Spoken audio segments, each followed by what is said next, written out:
Hi, this is Nick Williams, and I'm sitting here with Chuck Spezzano. Hi, Chuck. How are you doing? Good, Nick. Really good. Great to see you. Now, you've been an inspiration and a teacher of mine for nearly 20 years now, and thanks to you and your work, I get to do me and my work. So I'm immensely grateful to you. And you kindly offered just to answer a few questions about being a messenger, really, because I see you as a messenger. I also wanted to mention that a number of years ago, my mom was talking about how inspired she was by your first book and how it had touched her. So. I'm honoured. Yeah. Wow. So, isn't that lovely? Thank you. So, I know this is probably hard for you because you could speak for an hour on this, but if you could distill the message that you think you're on this planet to share, what would it be in a sentence or two? What do you want people to know, remember, or understand? Two things immediately come to mind. One is that anything can heal, because it's heaven's will for us that everything can heal. They're all lessons set up for us. A second message is that this is a time that's meant to be a birth. It's not meant to be an ending. It's meant to be a new beginning, and it can be an easy birth. And I think that's your message is that we're here to transform the world at the moment. Right, and to have it be the easy way. You know, it doesn't have to be cataclysm or catastrophe or anything like that. It can be happy change by all of us just coming together. And that's one of the things I've always loved about you, is that change can be joyful and fun, and there can be laughter, right? Not Playful, just tears. Yeah, that's you, isn't it? And the other thing is you know, give up doing it on your own and recognize that heaven is behind you. Heaven walks with you. Heaven will do it through you, and it's just your willingness to partner with heaven and realize that you're just totally loved. You're totally innocent, and so let's go help your brothers and sisters.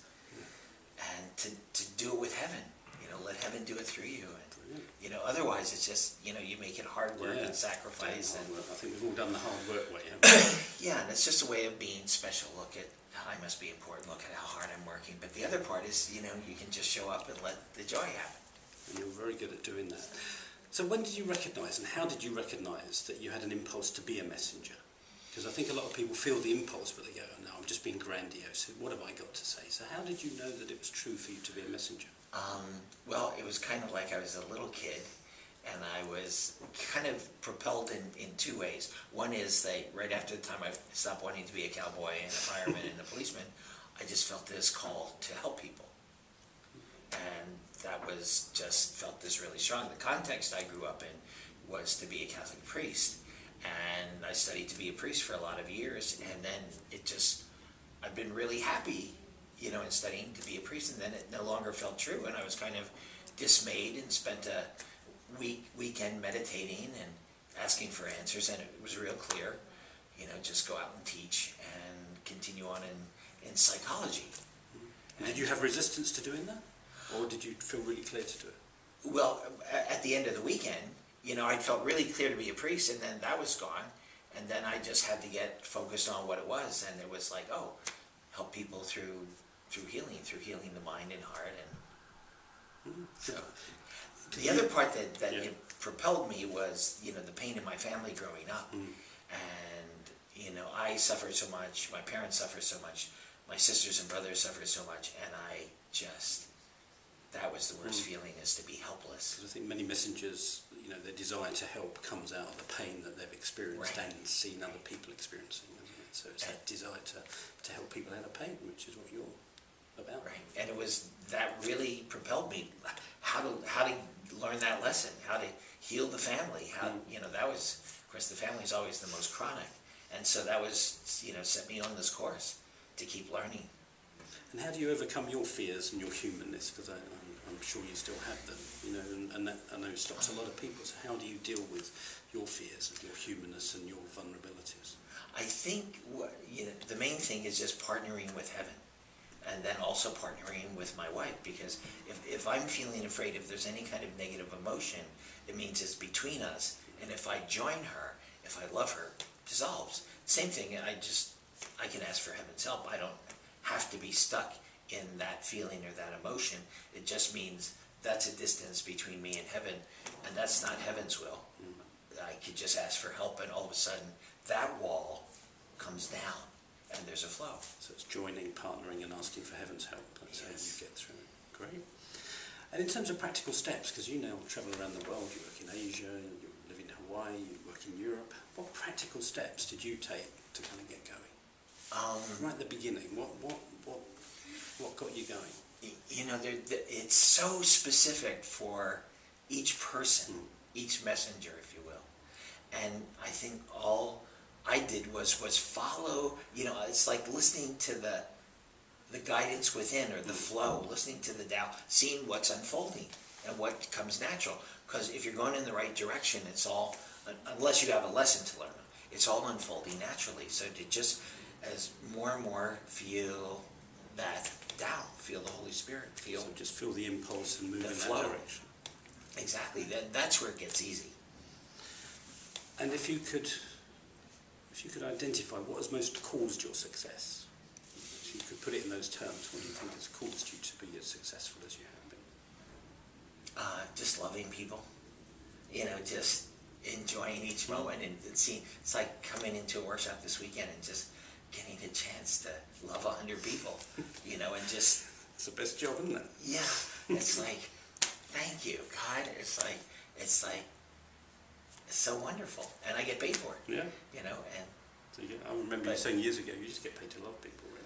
Yeah, but, you know, even people on the street, you know, you just... You know, if I'm getting caught up in myself or something like that, and then just see somebody pour love to them. And do you feel like you've had a plan, or do you feel this has all been a divine plan? Well, I've had plans, you know, and... And God's laughed. Yeah, and God's laughed, and, you know, I just kind of follow what's set up before me. I remember the first time I came to this country in '83, and I was teaching down in Devon or Dorset, one of the places, and I had given myself so much that I had burst my heart open, and I was just, you know, just the feeling of love was pouring through, and it was that point that for the first time I said, where do you want me to go? What do you want me to do? I'll do it. Any place, anything. You know, Just surrendered in that moment. Yeah, and a couple times since then I've done the same thing. Just go, what do you want me to do? Where do you want me to go? Because that's where my happiness is, you know, and just kind of following that. I've had other ideas, but, you know. Hadn't made you happy.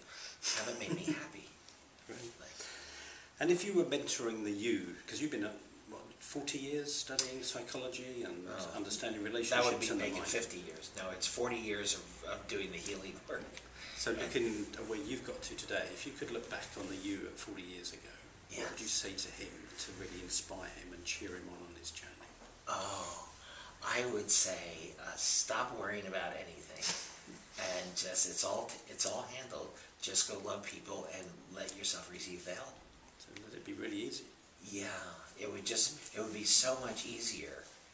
And, you know, I think back then I would say turn over any gifts you have and let heaven be in charge of them. You know, don't let the ego hijack them and lead you off in the wrong direction. Okay. And for anybody watching or listening to this, you know, if you could just encourage them with one or two more tips about, like, if they're listening to you going, wow, this is amazing, what bits of advice or encouragement would you share with people? The one thing I would share is, like, all of our suffering, all of the pain we see in the world is coming from deep inside, from our choice to judge. And that separates, and it's through separation that all the problems come about. So if you could turn over your judgment, your ability to judge, to heaven, and let heaven show you how to look at someone, how to look at a situation, and all of a sudden you see a way through. All of a sudden there's a flow. All of a sudden the judgment leaves and things begin to unfold in a loving, positive way. But the ego wants to separate, put other people down, put us above, and, you know, it puts us above, but then we're in a vicious circle of inferiority, superiority. And what love is, what friendship is, what happiness is equality. It's just being equal with everyone. So as a messenger, just see yourself as equal and enjoy the message, and I presume enjoy being the message, because it's like your embodiment. It's like your joy in delivering a message is as important as the message, isn't it? I think They could talk about being happy and looking exactly miserable. this, and to keep going further, because as you go further, limits fall away, and gifts develop, and you're able to help people more, which really makes you happy. So delivering your message, you know, it's like a teacher without students. It's like a bridge to nowhere. You know, so it's like to share the message. It's like it just Share yourself. that's the bridge. You've reached someplace. You've fulfilled yourself. Brilliant. Well, thank you so much. Thank you. It's been lovely to spend this bit of time with you. Hope you've enjoyed watching it. Lovely Yeah. to see you. God bless. Thanks for watching.